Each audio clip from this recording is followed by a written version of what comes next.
Et nous partons à présent pour Yamoussoukro. Le ministre du Budget et des Finances était aujourd'hui face aux sénateurs, membres de la Commission des Affaires économiques et financières du Sénat. Adama Coulibaly leur a présenté le projet de loi de finances rectificative du budget de l'État de l'année 2023 et noté que ce budget a été adopté en commission, comme nous le rapporte Herman Guivé.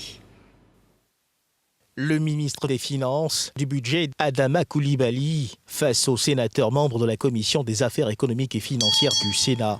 Sa mission, présenter le projet de loi de finances rectificative du budget de l'État pour l'année 2023. L'exposé des motifs de ce projet de loi, comme son nom l'indique, rend compte des modifications enregistrées contre les prévisions initiales. Au terme de cette présentation pour adoption, les sénateurs ne manquent pas de réagir au président de la Commission des Affaires économiques et financières du Sénat de marquer le temps de l'adoption. Passons au vote, les sénateurs qui sont pour son adoption. Le projet de loi de finances rectificative du budget de l'État pour l'année 2023 est adopté par les sénateurs, membres de la Commission des Affaires économiques et financières. C'est un exercice obligatoire pour le gouvernement lorsqu'il y a un bouleversement dans l'équilibre budgétaire, dans l'équilibre financier, de venir présenter au Parlement les modifications, les changements qui ont été apportés. Et comme vous le savez, l'année 2023 a été une année un peu particulière.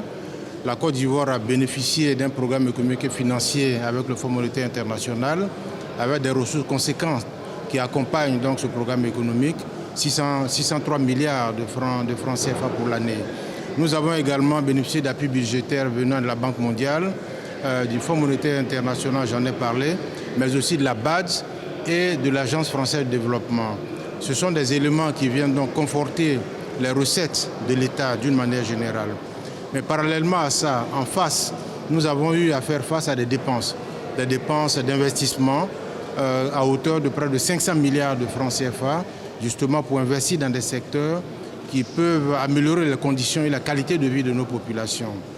Nous avons eu également à faire des dépenses de soutien à nos cotonculteurs. Comme vous savez, le coton a souffert en fait de la maladie jacide. Donc on a dû apporter un soutien aux cotonculteurs à hauteur de 25 milliards de francs CFA. Nous avons apporté également un soutien à notre compagnie nationale Air Côte d'Ivoire à hauteur de 20 milliards de francs CFA.